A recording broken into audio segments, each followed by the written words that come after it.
So they get Ursuffer's blood, we get the water. We talk about this magic is taken having 6 angles. Mm-hmm.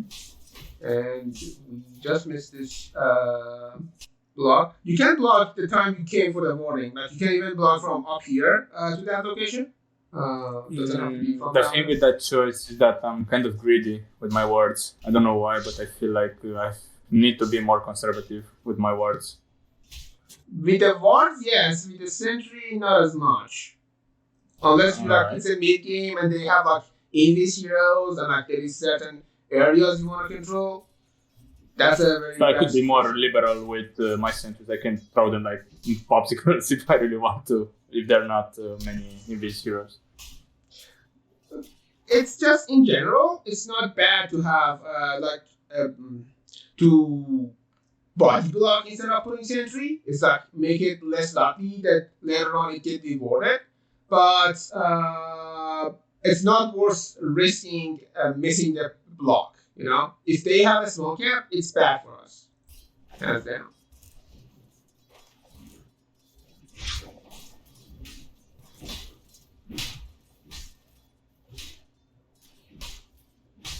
Okay.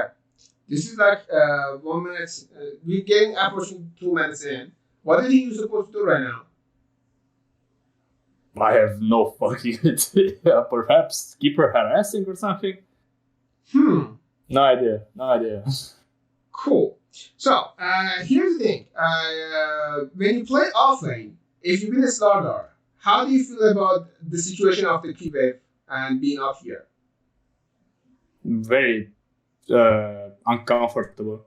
On Awesome. the wave much closer to your tower. Exactly. So, how can you help that? How can you, as a support, fix that situation, that problem? I don't know if it will work, but perhaps I can drag the wave from behind the tower. Why don't you just simply pull? I don't know, because I'm lazy or something. Yeah.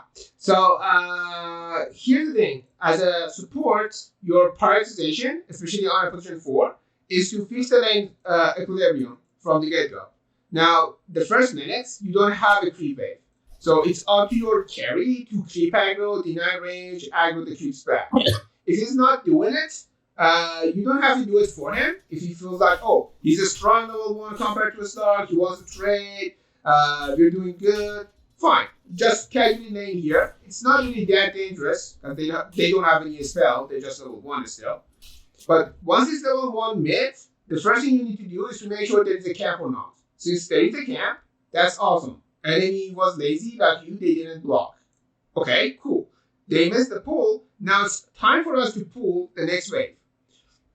So, do you know when you're supposed to go for the pull? When is the time to like hit the camp and pull it? Perhaps when the wave is somewhat close, but I don't know how to explain it, but sure, I'm okay at pulling.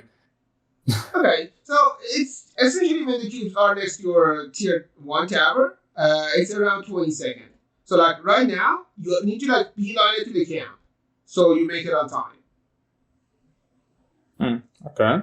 And because of that, if you like been thinking about it from like this moment, from 10 seconds ago, you wouldn't put yourself up there. You would put yourself down this side. So you zone the snapfire and you be able to pull. But once you go up there, you kind of remove your chances from pulling. So this movement from this to that, Perhaps my choice to go there was thinking about taking the Watcher, either to swap the position in order to be able to harass easier on Slark. Perhaps that was. I know, but like the whole harassing things is more impactful once you do it down here. So like, prioritize first the pulling and fixing equilibrium. Second prioritization would be harassing. See? All right. Yeah. Fair point. And it's always good to tell your offlaner you're going to pull. Like, once you start moving to the camp, just tell him. What it does is that he knows he's alone and he's not gonna start fighting with enemy as much. So it's gonna be less likely that like he stops you from pulling and force you to come back to him.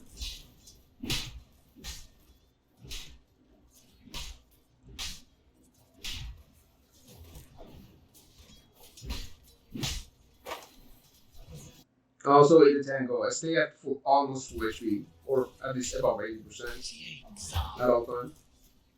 Well, I was more than 80%, or 75 or so. Yeah, now it's lower, obviously. I took her. Don't let it go below. That's my point. Okay.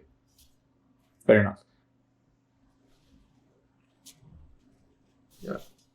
Finally. And here, my monkey brain worked. What I do with the wave? Here I try to stop it by the tower. Okay, so you have three options. One is to go to the camp, so like create the equilibrium up here. That's good when we have good crowd control and we can zone the enemy. So let's say you have a Sand King with a Sandstorm, you have an Underlord with a Firestorm. These AoE heroes, they really love if you drag the creeps here. A Snardar, he likes it if he can run at the enemy. Like if you bring the creeps here and he's too powerful against the enemy hero, then like they have to stay away. They have to like sit back. Then that's good again because these creeps allow you to deny these and like not giving enemy any farm. If a starter is weak and like he cannot do anything, the best thing to do is that he goes take the creeps either outside or inside the tower based on what enemy support is doing. And you're supposed to be challenging any CS you can get with your spells and any denies you can get.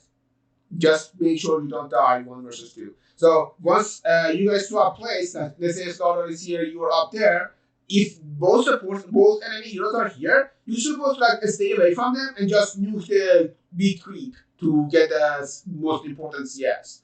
But if enemy support is like trying to zone your carry from keeping the creeps out of the tower and force your carry to go on the tower, then you can like try to be more annoying to enemy carry and like take more CSs, the challenge for denies and everything.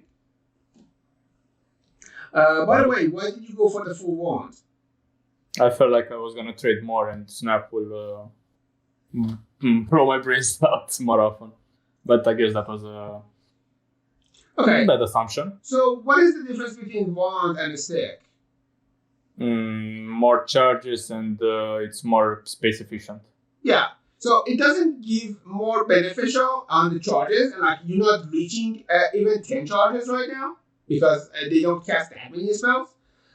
Also, you are paying 150 gold for one Aula stat, which is like third time more expensive than one simple Iron Branch. And then here comes the second question. If these two were to kill you, how would they do that? Walk up and hit me. They don't even need spells. Yeah, they have to hit you from melee range, right? Yeah, mostly. Because they have to be in melee range, if you have movement speed, you can avoid it much better. Like so Windlace would have been better. Windlace, I would say even just go boot. Just keep money for the boot. The thing is, if it was a range hero, the boot is not as impactful. So you better build some stat items. But since it's like a melee heroes, and like they have to like pounce, they have to like if you move fast, it's harder to land their spells. You know, like the cookie, the whole pounce thing. These spells are harder to cast on you if you have movement speed. So it's a good time to have movement speed. Vinlas is good as well. From outside. Yeah. And right now, if you have to say, who's stronger? You level 2, Dota level 2, or these two guys level 2? Who's stronger? Are we? I think we are. I think you guys are slightly stronger. Bane is a very strong hero in the laning phase. So I would suggest if you feel like you two are stronger than these two, just try to keep to this location and try to have equilibrium here. I need a tango for it. I'm a greedy bastard. I also fucked it up. Yeah. If you want to do what you're trying to do, like to move away and get back to the creeps, you need to go to the side and then get back. You can do it from this location as well. Like you can go to the side, to the river, and then get back up. It's relatively safer. Yeah, because I'm further away from them. It makes perfect sense.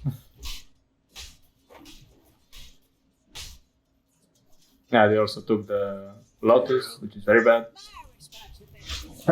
Not a very competent support. It get better with practice. True.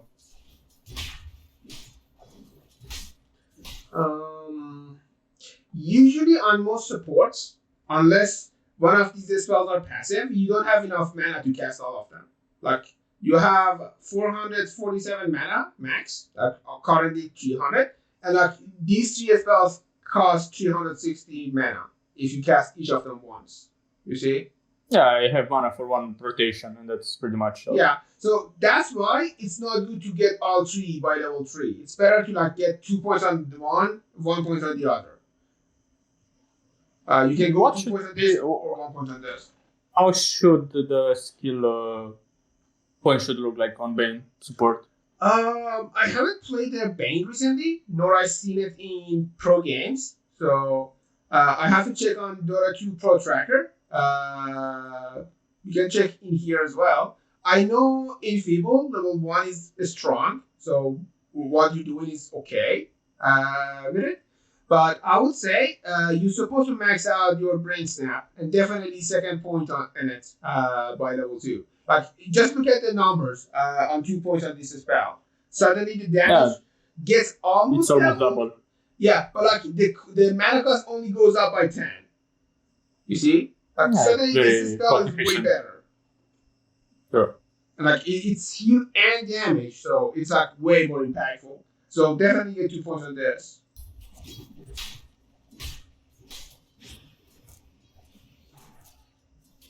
Random sleep. Yeah, like look at your mana. Suddenly you're happy. Yeah, it's turning up very fast. And like you didn't have a powerful nuke there to help the starter, so that's another downside.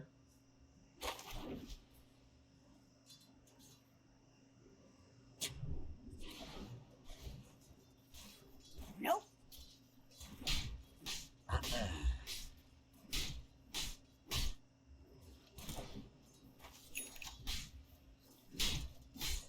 Other thing with that ward that I placed, it helps with the tracking on the rune if their mid laner is going to take the rune to refill the bottle. But now I realize it's OD and he doesn't really buy bottle.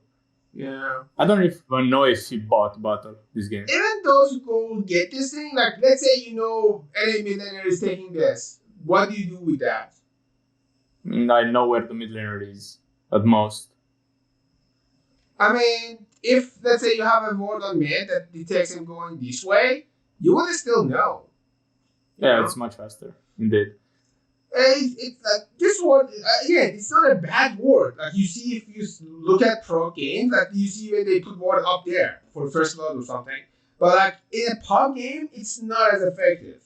I much rather have invasion back there or somewhere around this area, but this area can't get rewarded, so I'm choosing up there. Don't even think about it. Right.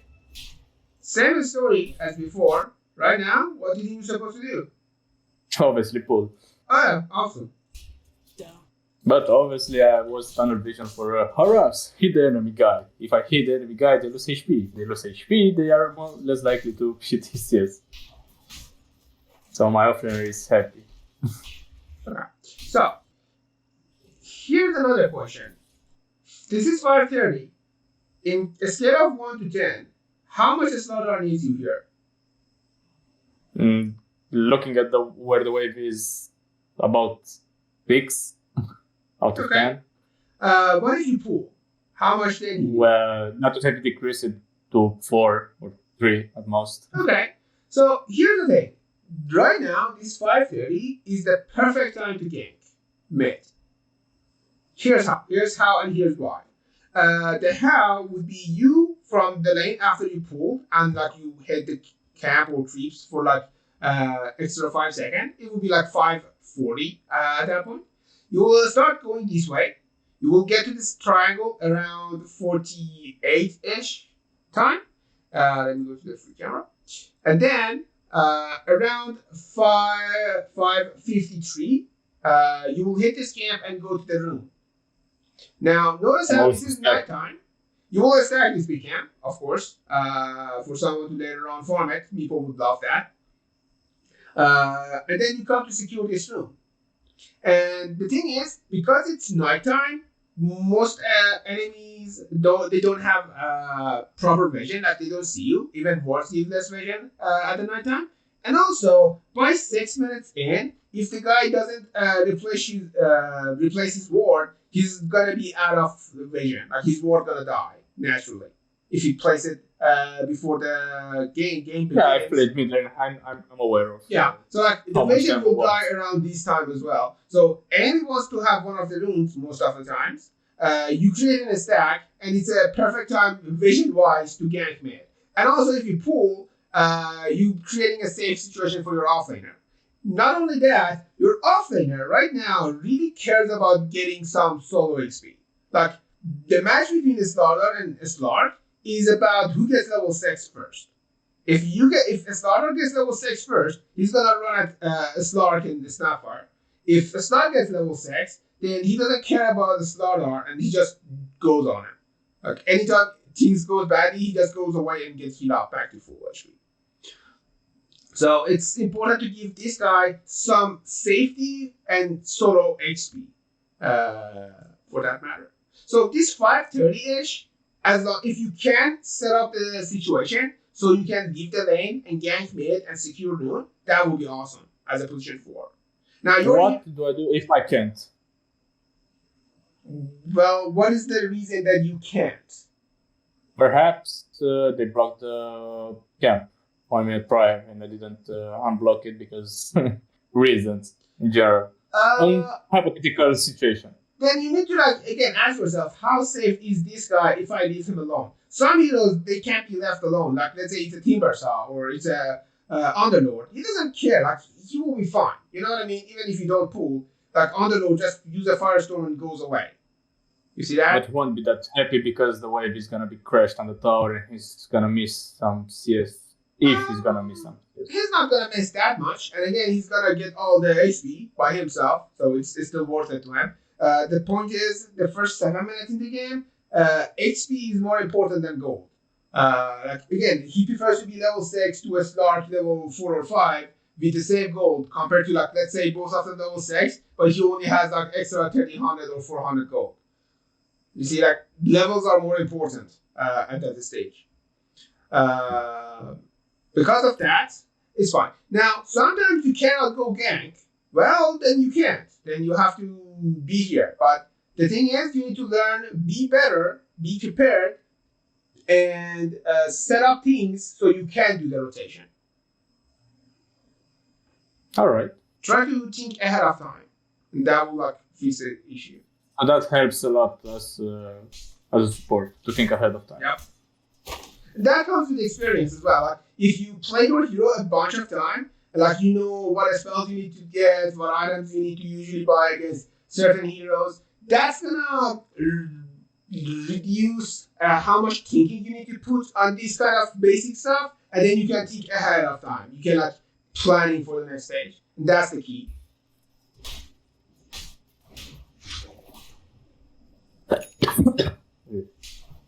Your mana issue is actually obvious here also. This is how I handle Yeah, that's what I want for Bassi. Yep. But again, as long as you don't get the proper spells, it's not gonna fix it, so yeah. So it's 7, almost 40. And now I have to go for wisdom. Awesome, cool.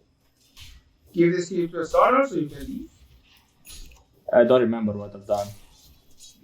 Oh, Grim came and perhaps I was looking for a gank opportunity. But it's fucked. It's the state. You know, if this is Try not something. fire, yeah, if this is not fire was good, what he would do is that he would tell his Slark that he's supposed to pull a small cam and farm here on a Slark, and he would just go away, pick this wisdom rune. And if he successfully do that, it's suddenly so bad for you guys. You have 3 heroes, and you fighting against nobody, and you're losing everything. Radiant's middle tower is under attack. I think he actually went to take the wisdom. Nah, he didn't. The green goal.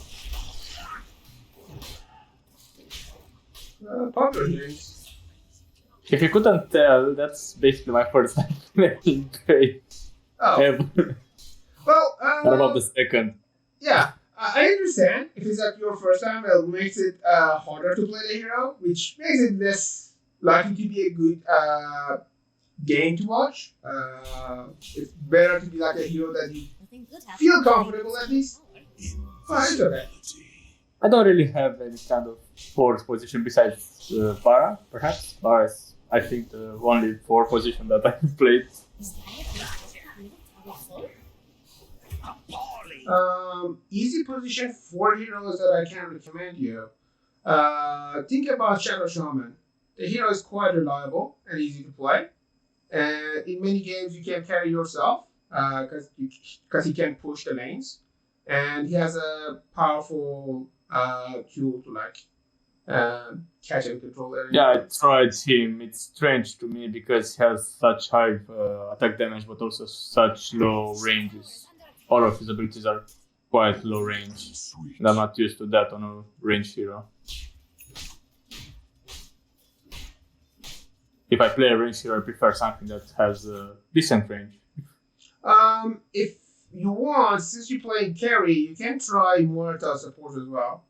The hero has super long range, very reliable spell on for team fights and everything. And if you practice with a death shot, it's going to be a very powerful tool as well. If you become good at it, if you're more into stylish heroes. I see.